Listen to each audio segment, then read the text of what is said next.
Vous vivez en France, au Québec ou dans un pays francophone, mais vous passez la majorité de votre temps avec des anglophones, alors j'ai une mauvaise nouvelle. C'est probablement la raison pour laquelle votre français progresse beaucoup plus lentement que vous ne le pensez. Je le sais parce que j'ai fait exactement cette erreur. Quand je me suis installée à Londres, je voulais apprendre l'anglais, mais j'ai trouvé un travail dans un restaurant français. Mes collègues étaient français, les clients étaient principalement français. Résultat, je vivais à Londres, mais je parlais français presque toute la journée. Les seuls moments où je parlais anglais, c'était avec les personnes en cuisine qui venaient d'autres pays ou avec des serveurs quand je sortais le soir. Autant vous dire que mon anglais s'est amélioré à la vitesse d'un escargot. Et c'est exactement ce qui peut vous arriver aujourd'hui avec le français.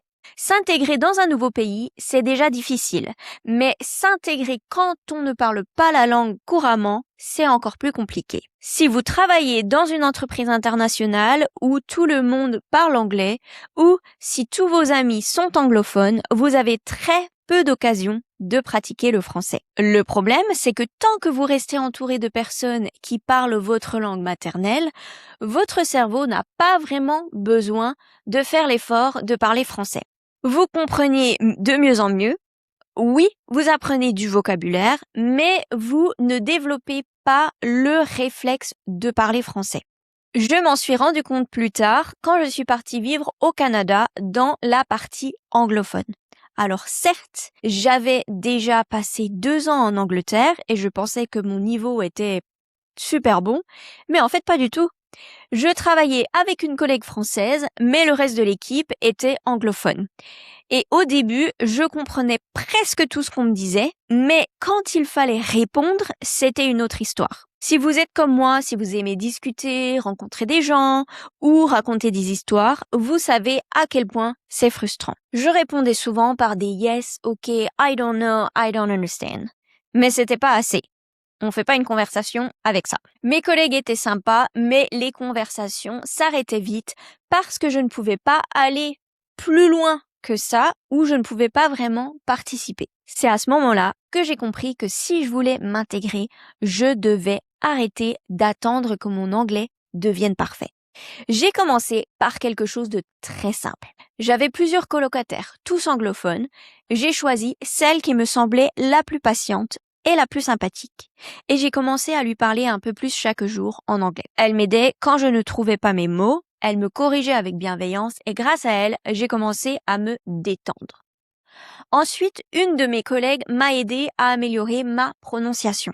Je lui demandais de me corriger quand je faisais une erreur. Au début, c'était un peu gênant et petit à petit, c'est devenu normal. Je parlais plus, je faisais encore beaucoup d'erreurs, mais je me faisais comprendre. Et c'est ça qui est le plus important.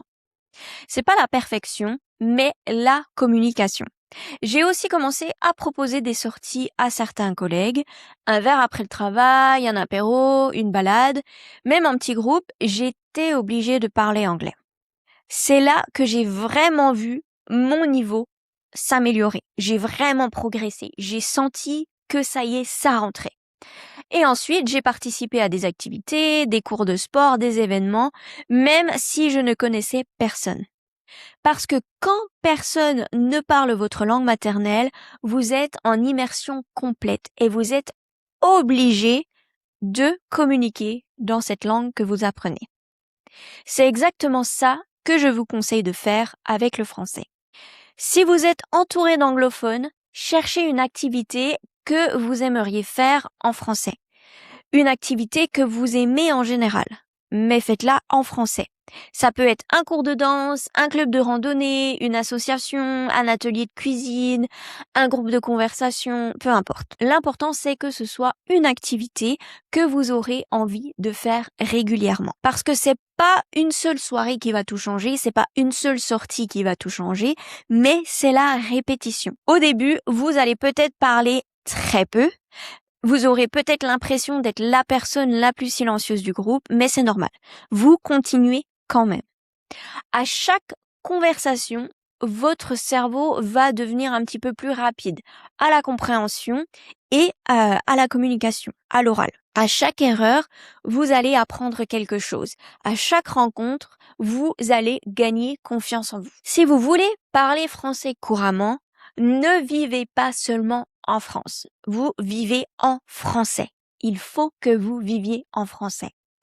Créez-vous des occasions où vous êtes obligé d'utiliser la langue.